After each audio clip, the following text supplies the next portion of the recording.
오늘 말씀의 제목은 위협이 되었던 나사로. 나사로가 사람들에게 위협이 된 거예요.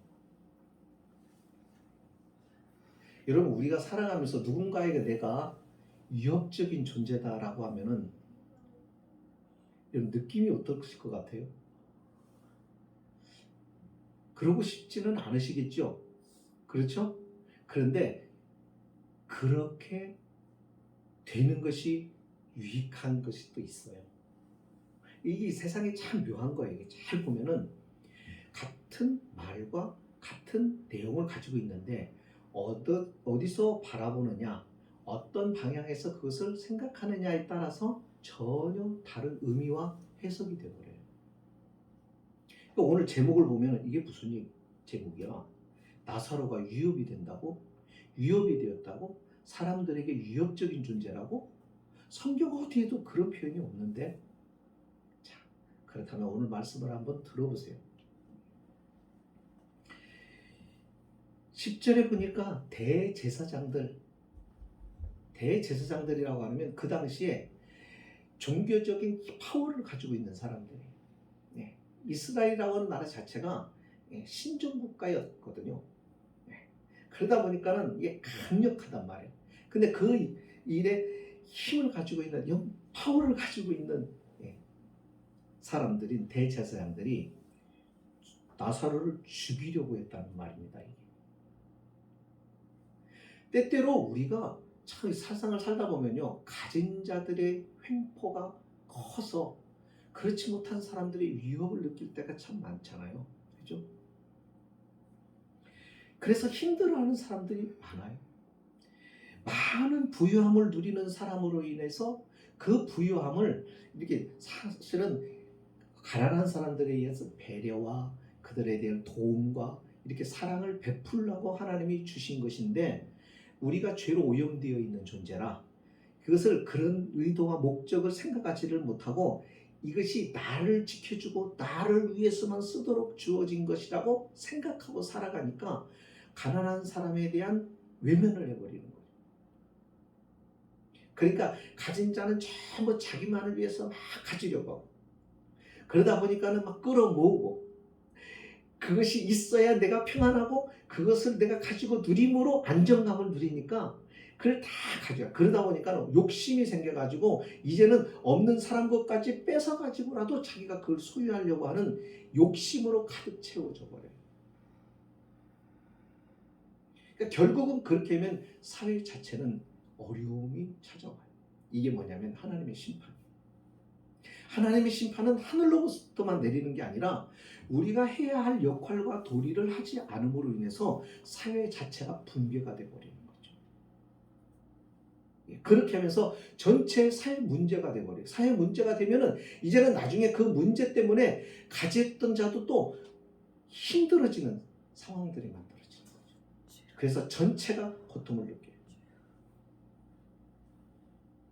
대제사장은 힘을 가지고 있는 사람입니다. 근데 그 힘이 어디에 사용돼야 돼요? 섬기는 데 사용돼야 돼요. 백성을 하나님 앞에 세우는 일에 그 힘이 사용이 돼요. 그의 지식이 배우지 못한 사람들을 무시하고 짓눌러 버리라고 지식을 주신 게 아니라 그 지식을 가지고 배우지 못한 어려운 환경에 있었던 사람들, 여러 가지 형편 속에서 그것을 혜택을 누리지 못한 사람들에게 유익과 도움을 주고 보살피라고 하는 책임이랍니다. 우리가 아이들 이렇게 키우잖아요. 3명 이렇게 키우면 가장 누가 많이 혼나요? 셋 중에 엄마 아빠한테? 아마 윤호일 거예요. 왜? 큰아이니까.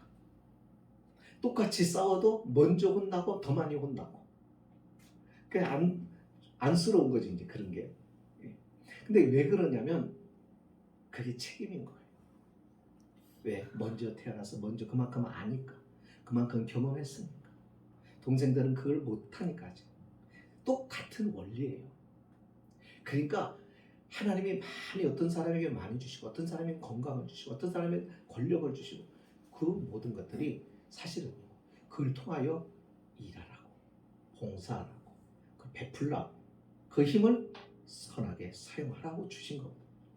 근데 그것을 남용하고 오용하는 데 문제가 있는 거예요. 이 제사장이 그랬어요.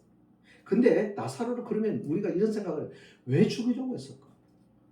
도대체 나사로가 힘이 있는 사람이 없는 사람이 아니 어저께 죽었다가 살아난 사람이요. 네. 이제 막 살은 사람이 죽었다가 근데 왜 나사로가 뭐를 잘못했다고? 나사로가 자신들에게 얼마나 위협적인 존재라고 나사로까지 죽이려고 했냐면 이 사람들이 누구를 죽이려고 했냐면 사실은 예수님을 죽이려고 했어요. 이 나사로를 죽이려고 한 이유가 뭐냐면 예수님 때문에 그런 거예요. 예수님 때문에. 나사로가 어떤 힘이 있어서 자기들이 위협이 돼서가 아니라 이 나사로를 보고 나사로를 죽이려고 했던 게 예수님 때문에. 왜요? 자, 이게 중요한 거예요. 예수님 때문에 나사로가 죽임을 당하게 생긴 그런 상황들이란 말이에요. 여러분, 사회 나가면 예수 믿는 사람들이 잘못해서 욕먹는 것도 있어요. 그죠? 근데 잘하는데도 예수 믿는 사람이 욕먹고 비난받고 멸시당하고 핍박받고 합니다. 그것과 관련이 되어 있어요. 자, 뭐냐면은 이거예요. 예수님이 등장했을 때, 예수님이 등장하심으로 어떤 일이 벌어져요? 예수님이 등장하시니까 이 사회가 드러나는 거예요. 감춰져 있고 숨겨져 있던 것들이 예수님이 오시니까 드러나요. 드러나. 예수님이 말씀하시고 예수님의 행동을 통하여 그 사회에 감춰져 있던 부분들이 드러나요. 보세요. 그 당시만 해도 종교 지도자들이 어떤 일을 했어요? 군림을 했단 말이에요. 지배를 했다고요. 그러니까 다 뭐 했냐면 백성들을 향한 그들을 사랑하고 위해주고 그 사람들에 대하여 기도해주고 그 사람들의 연약함을 상담해주고 그렇게 하면서 함께 그들을 이렇게 이끌어주는 것보다는 그들의 종교의 자리라고 하는 것에서 힘을 과시하고 그때는 사회 전체가 그랬으니까. 그러니까 뭘 생각하면 요즘 중세 시대를 생각하십니다. 학교에서는 중세사를 배웠잖아요. 학교 다니면서. 거기 때 이 교회가 왜 타락했어요? 성직자가 왜 타락했어요? 힘을 가지니까. 돈의 힘을 가지고 권력의 힘을 가져버린 거예요. 그때. 그러면 타락하는 거예요. 그러니까 여기 대제사장은 또 그랬단 말이에요. 자, 그래서 자기 중심으로 만들어가는 거예요. 자기의 힘의 세력을 더 키워가고 자기의 재산을 불려가고 그렇게 하면서 자기 위주로 모든 것을 만들어가는데 주님이 등장하셔서 뭐라고 하는 거예요? 책망을 하시기 시작하는 거예요. 지적을 하시기 시작하는 거예요. 무엇이 옳다고 하는 걸 말하는 거예요. 그러면서 그들을 향하여 뭐라고까지 얘기하냐면은 회치한 무덤이라고까지 주님께서 말해요. 주님은 우리와 같이 사람의 외모만 보고 판단하시는 분이 아니라 그분은 사람의 중심, 속마음, 우리가 어떤 행동을 할 때 그 행동이 그냥 단순히 행동으로만 우리는 본단 말이에요. 그러나 그 사람의 행동이 어떠한 동기와 어떠한 의도를 가지고 했는 것까지 하나님은 다 보신단 말이에요. 이게 우리가 올해하고 하나님하고 보는 차이가 다른 거예요. 그러니까 우리가 살아가면서 어떤 행동을 할 때 조심해야 되는 게 뭐냐면 우리가 마음을 악하게 품지 말라고 하는 것은 뭐냐면 하나님은 그 마음에서부터 너가 그 행동이 나오는 모든 과정을 다 보시고 판단하시고 나중에 심판하실 거라는 거예요. 그래서 조심스러운 거예요. 사람들은 그냥 겉으로 나타난 거, 드러난 것만 보고 판단하거든. 예수님께서 등장하니까 요한은 뭐라고 했냐면 요한복음 1장에 보면 세상에 빛이 왔다고 했다. 주님이 오시니까 드러나는 거예요. 숨겨져 있던 것, 감춰져 있던 것, 다 있던 것들이 다 드러나기 시작하는 거예요. 자, 예수 믿으면 처음에 예수님이 우리 마음을 두드리셔요. 두드리실 때 우리가 주 예수님을 마음에 영접하잖아요. 그럼 주님이 딱 들어오셔서 우리 안에 나의 주님이 되는 순간부터 반드시 첫 번째 거치는 누구에게나 일어나는 일이 있는데 그게 뭔지 아세요? 내가 죄가 많은 죄라는 것을 깨달아요. 왜요? 빛이신 그분이 내 안에 들어오시면서 내 안에 있던 죄들이 드러나기 시작합니다. 그래서 내가 그걸 알아요. 깨달아지는 거예요. 그래서 예수님이 제자들을 처음 만났을 때 베드로도 뭐라고 그래요? 주님, 나는 죄인입니다. 그러니까 나를 떠나소서. 나 가까이 오지 마세요. 나는 죄인입니다. 전에는 그런 소리 안 했어요. 그런 거예요. 우리도 지금도 그래요. 목사인데도요, 기도하고 눈 다 감고 하나님 앞에 딱 서면 첫 번째로 드는 게 내가 목사인데도 죄가 있는 거예요. 그분 앞에 서면, 빛이신 그분 앞에 서면 부족한 거예요. 허물투성인 거예요. 이런 것들이 막 보이는 거예요. 그러니까 교만할 수가 없는 거죠. 그러면서 그걸 보이시는 이유가 뭐겠어요? 왜 그걸 드러나게 하시겠어요? 알라는 거예요. 내 모습을 알고 너의 수준을 알아라. 그러면서 주님이 기대하는 게 뭐냐면 너의 그 연약함을 내가 도와주고 내가 그것을 붙잡아주기 위해서 내가 왔어. 그거예요. 그러니까 그 연약함을 그냥 품고 있지 말고 그 연약함을 주님 앞에 고백하고 내려놓고 그렇게 하면서 네가 자꾸 그런 생활을 나와 함께 살아다 보면은 네가 정결하게 되고 네가 순수하게 되고 내 영혼이 밝아지고 이렇게 바뀌었다고 보는 거예요. 그래서 주님이 빛으로 오신 거예요. 그러니까 그 주님이 그렇게 나의 그 주님 앞에서는 다 이게 드러나는 거예요. 주님은 말씀이라고 그래요. 말씀이 육신이 됐다고 그래요. 그러니까 이 말씀이 육신이 됐다. 육체를 입은 거예요. 이 말씀을 하신 분은 육체를 처음에 가지고 있지 않았어요. 말씀하셨어요. 말씀하니까 빛이 있었고 말씀하니까 이 세상이 창조했어요. 근데 그분이 우리와 같은 육체로 오셨고 그분이 오시니까 빛이 드러난 거예요. 그러니까 이 말씀을 우리가 보잖아요. 그래, 이 말씀이 누구라고요? 주님이시란 말이에요. 그러니까 이 말씀을 보면은 딱 보면은 나타나는 현상이 뭐냐면 내가 보이는 거예요.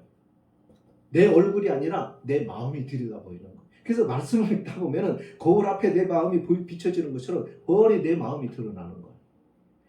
이게 귀한 거예요. 그럴 때 우리가 회복할 수가 있고 더 거룩해질 수가 있고 더 아름다워질 수가 있고 그렇게 우리가 이런 내가 병이 걸렸는데 병이 죽을 병이야.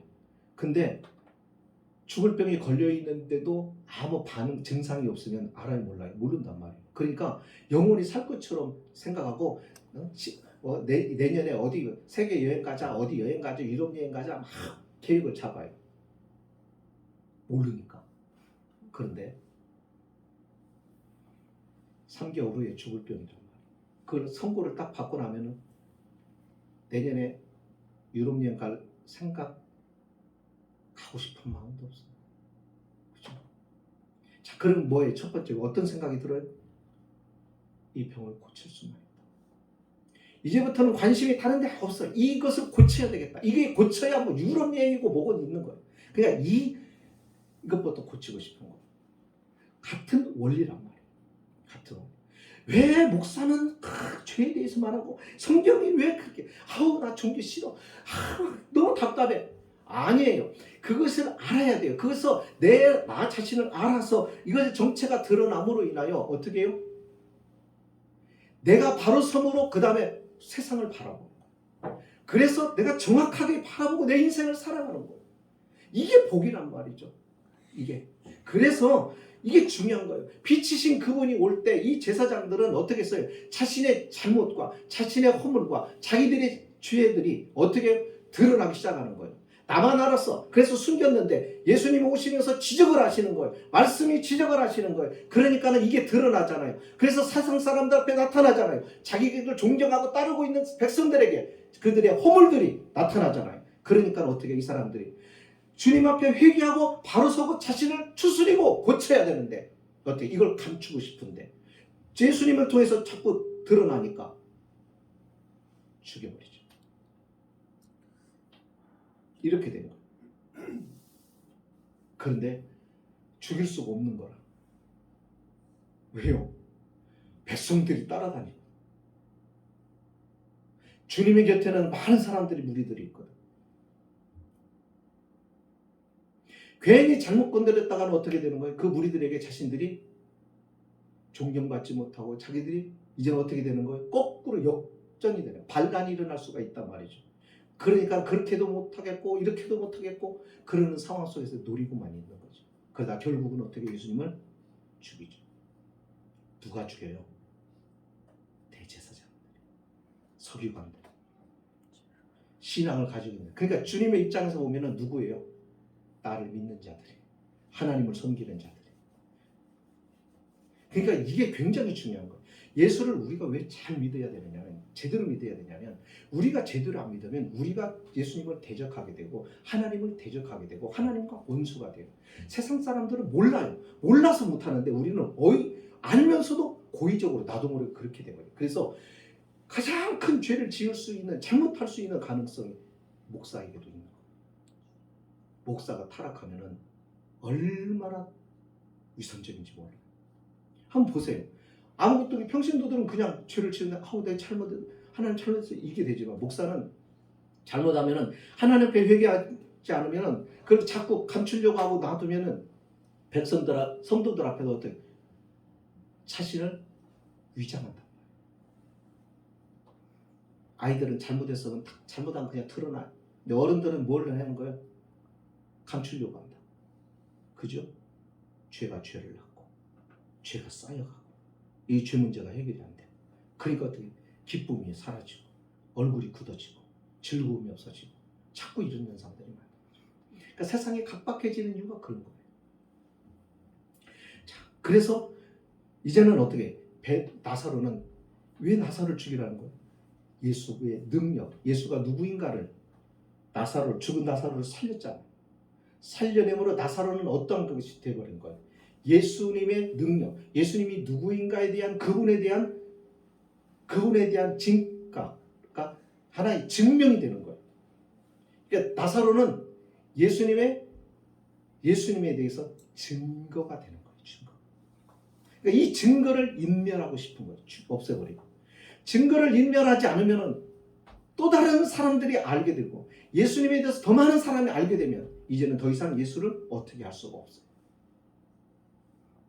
그러니까 지금 나사로는 그래서 위협을 받고 있는 거예요. 생명의 위협.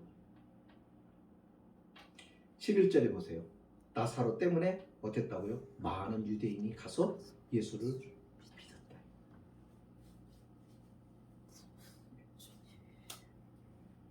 여러분, 여기서 우리를 한번 생각해 보세요. 여러분은 죽었다 산 자가 아닙니까?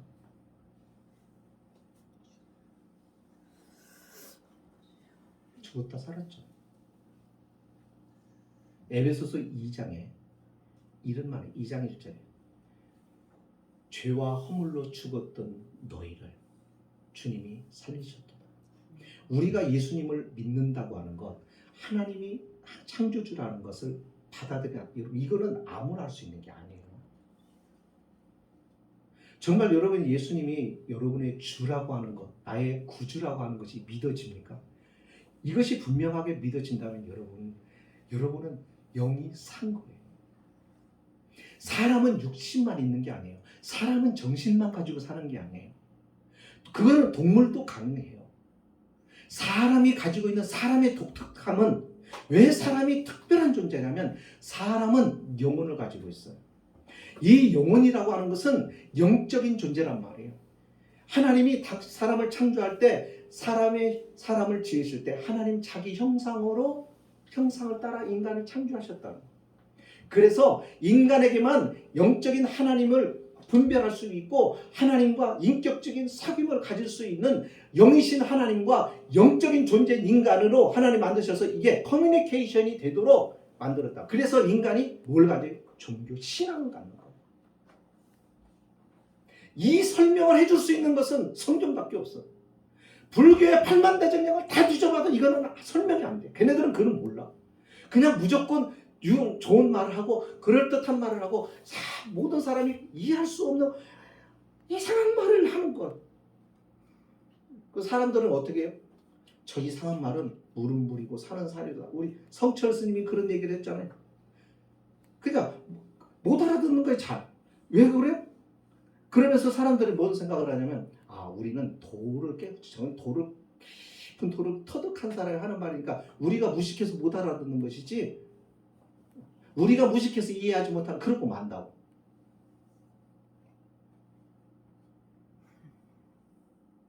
그러나 성경은 하나님 그렇지 않아요. 논리적이죠. 그리고 정확하세요. 근원에 대하여 우리가 가장 중요한 근본적인 질문에 대하여 확실하게 대답을 하신다. 자, 나사로 때문에 많은 유대인이 예수를 믿은 거예요. 나사로를 보러 가고 싶은 거예요. 나사 정말 살았어? 정말 살았어? 그 소문 아니야? 그냥 하는 소리 아니야? 그렇다면 내가 가서 봐야지. 그리고 어디에? 나사로 어디 살아요? 여기 살아요. 여기 베다니. 베다니 동네에 지금 잔치가 벌어졌는데 이 잔치를 하고 있는 지금 이 집이 어디냐면 문둥병 환자로서 있었던 시몬이라는 사람의 집이에요. 이 시몬이 예수님을 초청했어요. 식사에 초대했어요. 그때 죽었다 살아난 나사로도 같이 온 거예요. 그래서 거기가 막 잔치를 벌이고 있으니까 사람들이 예수님 보러 온 사람들이 또 있었어요. 예수님 보러 왔다가 누구를 보는 거예요? 나사로를 본 거. 사실이라는 거. 나사로 입에서 직접 듣기도 하고. 어떤 사람은 예수님보다도 나사로에 관심이 많은 사람들도 있었을 거예요. 그래서 나사로를 보려고 왔어요.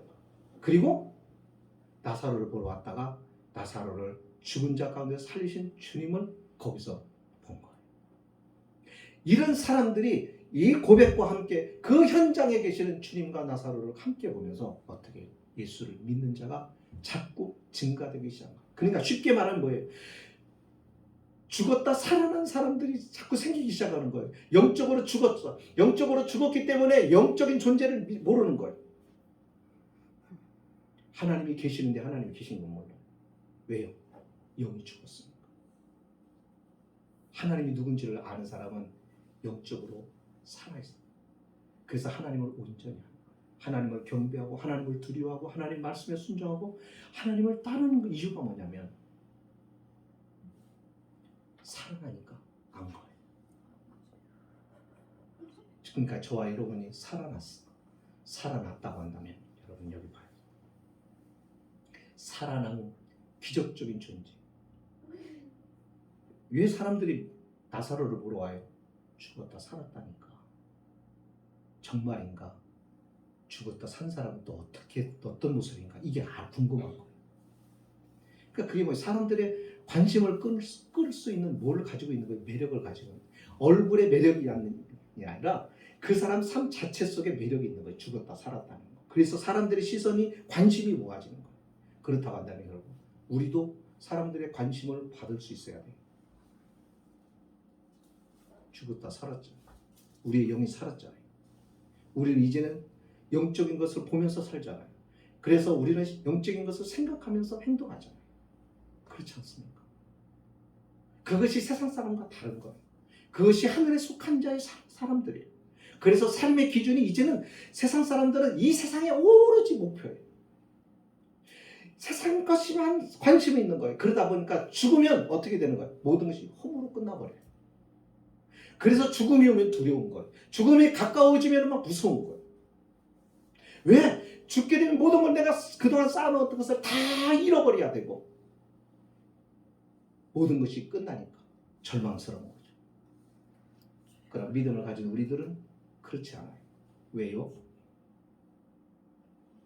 영적인 것을 바라보고 살기 때문에. 그래서 우리는 세상에 모든 관심을 두는 게 아니에요. 이 세상은 있는 것들은 영원한 것을 준비하라고 하나님이 우리에게 맡겨주신 것들이 뿐이에요. 그것을 알기 때문에 이 세상의 것들로 우리는 영적인 것들을 준비하는 거예요. 그렇게 하면서 준비해요. 그래서 우리는 어디를 죽음을 바라보고 살아가는 게 죽음 너머에 우리가 살게 될 진짜를 바라보고 살아가는 거예요. 그것을 꿈꾸고 그것을 바라보고 그것을 소망하면서 살아가요. 그러니까 세상에서 어떤 시련이 와도 우리는 낙심하고 주저앉지 않는 이유가 뭐냐면 그래서요.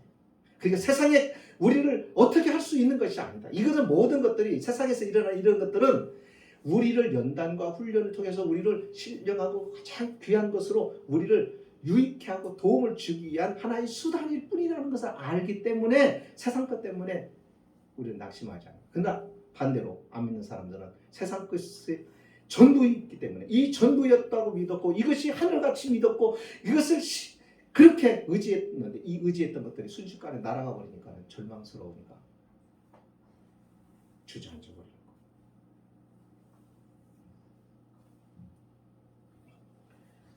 나사로는 지금 12장 1절에 보면요, 주님과 함께 앉아 있습니다. 우리가 믿음 생활할 때 정말 중요한 게 뭐냐면, 내가 그러면 내 영이 살았는데 왜 나한테는 사람들이 관심이 없지? 예. 나는 왜 응? 누가 나를 이렇게 나사로가 이제 예수님의 증인이다 보니까 증거를 없애려고 나사로를 죽이려고 하죠. 그럼 우리도 예수님의 증인들이잖아요. 그러면 사람들이 우리를 미워하는 게 당연하단 말이에요. 참 이상해요. 우리가 잘못해서가 아니에요. 옛날부터 그랬어요. 예수님이 잘못해서가 아니에요. 우리가 빛 가운데 주님이 빛이 되시고 우리도 빛 가운데서 살아가니까 우리가 싫은 거예요. 여러분 직장 생활 해보세요.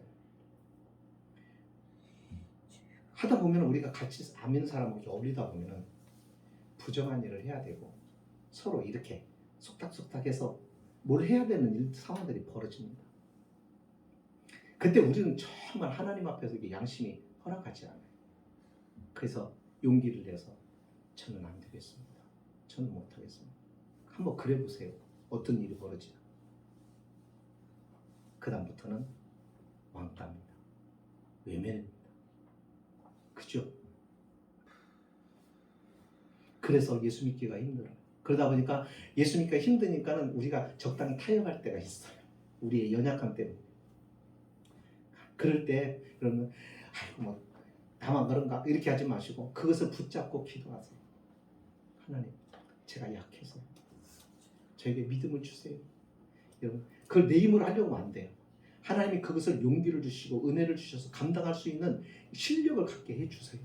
그럴 때는 그게 강하게 나갈 수가 있어요. 담대해질 수가 있죠. 그럴 때 뭐예요? 사람들이 이렇게 바로 핍박이 온다고. 나사로도 그랬어요. 주님과 함께 있잖아요. 주님과 함께 있는 시간만큼 주님을 닮아요. 사람. 주님과 함께 있는 만큼 주님을 닮아요. 그러니까 예수를 믿어도 주님과 함께 있는 시간이 없으면 주님을 안 닮아요. 여러분 학교 다닐 때 그 책 봤죠? 국어책에 큰 바위 얼굴. 그 내용이 뭐예요? 한 소년이 마을에 자기 동네에 큰 바위 얼굴인데 사람의 인자고 인격적이고 넉넉한 품격이 있는 사람의 얼굴의 모습을 닮아 있는 큰 바위 산에 있었는데 그것을 바위로 보고 그 마을에 전설이 내려왔잖아요. 이 동네에서 이와 같은 덕망이 있고 유능하고 아주 멋진 사람이 이 고을에서 이렇게 등장할 것이다. 이 고을에서 나올 것이다. 라고. 그래서 그 소년 또한 그것을 기대하고 바라면서 이 마을 출신의 변호사도 정치가도 보면서 찾아보는데 하나도 안 닮았어. 근데 나중에 세월이 지났어. 이 소년이 나이가 들고 지긋이 들고 중년을 넘어서 이제는 노년에 점점 가까워지고 있을 때 갑자기 동네 사람들이 자기를 보고 큰 바위 얼굴이다. 그 바위를 바라보고 살았던 이 소년이 그 바위의 얼굴을 그대로 닮았다라는 거죠. 부부가 오래 살면 닮아. 얼굴도 닮고 성격도 닮아가고 무뎌져가고 같이 비슷해지는 게 많아요. 함께 오래 같이 있으면 닮아. 똑같은 거. 주님을 다 바라보고 주님과 함께 오래 있을수록 주님을 닮아. 이것이 진짜 믿음. 그것이 진짜 믿음. 자, 말씀을 마칩니다. 불신자들에게 나사로가 위협이 된 것은 나사로가 주님의 증인이 되기 때문이에요.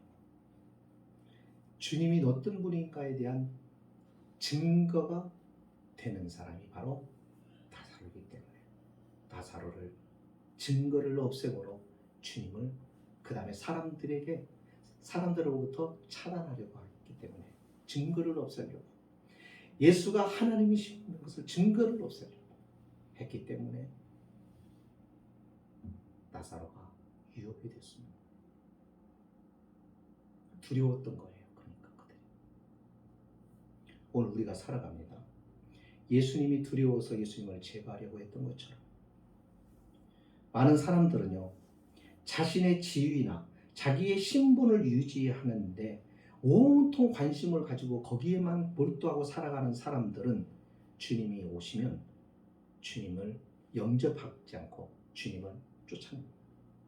주님을 거부합니다. 주님을 반려합니다. 주님과 싸우려고 해요.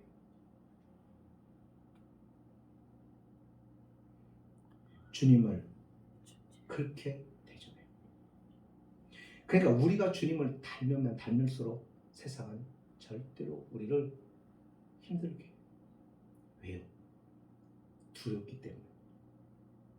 개가 짖는 이유가 뭔지 아세요? 자기가 두려우니까 짖는 거예요. 사람들이 그리스도인들을 볼 때 위협을 느낄 만큼 두려워야 됩니다. 그래야 세상이 타락하지 않는 것, 사회가 부패하지 않는 것. 그러니까 우리가 주님을 안 닮으니까 이 사회가 이렇게 되는 거예요. 교회가 교회 같고 목사가 목사 같고 성도가 성도 같고 우리가 바른 믿음의 사람으로 살아야 세상이 교만하지 않는 거예요. 그래서 우리가 이 신앙이 굉장히 중요해요. 우리 아이들이 그렇게 자라줘야 이 나라가, 이 사회가 희망이 있는 거. 다음 세대가 희망이 있다고 하는 거, 여러분, 아이들이 그렇게 커줘야 된다고. 근데 그 아이들을 그렇게 키우려고 하면은 결국은 여러분 학교에서 키우는 게 아니에요. 절대적으로 아이들은 교회에서 키우는 것도 아니에요. 우리가 성경을 몰라서 그래요. 하나님은 분명하게 뭐라고 얘기하냐면 교회에서 키운다는 게 아니에요. 신앙도 교육도 모든 게 어디서 커냐면 부모로부터 커요. 그래서 부모가 중요한 거예요. 내가 중요한 거예요. 우리가 바르게 서고 우리가 바른 생각과 바른 판단과 우리가 바른 가르침으로 살아가야 아이들이 거기를 따라가는 거예요. 절대로 하라고 해서 되는 게 아니에요. 지금 나도 마찬가지예요. 우리 아이를 키우면서도 그래요. 이게 중요한 거예요. 세상 사람들이 우리를 볼 때 무시해버리면 안 됩니다. 교회를 볼 때 무시당해버리면 안 되는 겁니다. 교회를 바라볼 때 두려운 마음이 있어야 돼요. 하나님이 두려워야 돼요. 그래야 세상에 타락하지 않는 거예요. 근데 이게 거꾸로 되고 있어요. 이게 완전. 그러니까 우리가 왜 그러냐면은 신앙생활을 날라리로 해버려서 그런 겁니다. 솔직하게. 나부터도 그런 고백을 해야 돼. 목사부터 다 그런 고백을 하고 하나님 앞에서 새로운 믿음을 갖지 않으면 희망은 없어져요. 왜 세상에 종말이 있는 줄 아세요? 세상은 절대로 좋아지지 않습니다. 갈수록 악랄해지고 갈수록 교활해지고 갈수록 이기적이고 그래서 세상은 갈수록 살기가 어려워지고 살기가 어려워진다는 것은 여러분 우리가 믿음을 지키기가 어려워진다는 말이에요. 어려워지면 믿음을 다 잃어버립니다. 그래서 어떻게 해요? 세상이 뒤죽박죽이 되는 거예요. 자, 그러면 밭이 뒤죽박죽. 하나님이 밭을 주고 나한테 뒤죽박죽이. 그러면 어떻게 해요? 밭주인은 갈아엎어야 돼요. 종말은 그런 거예요. 하나님이 왜 종말을 두시고 심판을 말씀하시냐면은 이게 희망이 있으면은 심판하신다는 말을 안 하세요. 희망이 없고 결국은 인간은 끝까지 간다는 말이에요. 그래서 하나님이 다시 새롭게 하는 일이 없으면 새 하늘과 새 땅을 창조하심이 없으면 끝이 없다. 그래서 하나님이 끝내고 새롭게 하시려고 하는 거예요. 우리가 그걸 알고 그 세계관을 가지고 세상을 바라보면서 살아가야 돼요. 여러분 그 생각을 가지고 이 세상을 보세요. 주님의 우리에게 보여주신 비전을 가지고 세상을 보세요. 거기에서 얼마나 우리가 귀한 존재인가, 우리의 역할이 얼마나 소중한 건가. 여러분 우리가 가서 데모한다고 이게 중요한 게 아니에요. 그런 거 하나 필요 없어요. 변하지 않아요. 그렇게 되는 게 아니에요. 우리가 하나님 앞에 바로 서는 것밖에 없어요. 그것이 진짜 믿음이에요. 그런 사람들이 많아질수록 세상은 두려워해요. 우리를 두려워하고 주님을 두려워해요. 그를 두려워서 뭐예요? 우리를 막 어렵게 핍박을 해요. 그러니까 핍박이 있을 때 기독교는 더 순결해져요. 핍박이 있을 때 신앙은 더 아름다워져. 근데 그렇지 않으니까 그리 너무 덩해져 버리죠. 우리가 이걸 생각하고 살아야 돼요. 나사로가 왜 그때 그 제사장들한테 위협이 되었는지 아시겠죠? 바로 이것이 진짜 믿음의 사람들의 모습입니다. 이런 사람들이 교회를 이루고 살아갈 때 그 교회가 이 세상을 복되게 하고 이 세상에게 도전을 주고 이 세상을 바로 중심을 잡게 하고 기준을 잡게 하고 항의를 할 수가 있는 거죠.